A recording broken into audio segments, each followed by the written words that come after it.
In this guide, I'm going to be showing you how to change your Nintendo eShop location on Switch 2. This is Miguel from Just Boz, and before we get into this guide, make sure to like the video and subscribe to the channel with all notifications on for more content like this. It really does help out the channel and we'd greatly appreciate it. If you have any questions, just ask them down in the comment section below. I'm going to be doing my best to reply to every single comment down there.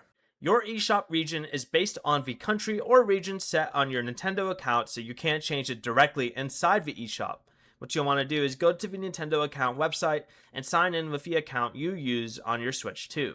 Then open your profile settings, find country/region of residence and choose the country you want, select Save Changes, then agree to the confirmation message. The next time you open Nintendo eShop on the Switch 2, it will use that new region. Just keep in mind that Nintendo may prevent the change if you still have an eShop balance, an active automatic renewal, or an unfulfilled pre-order.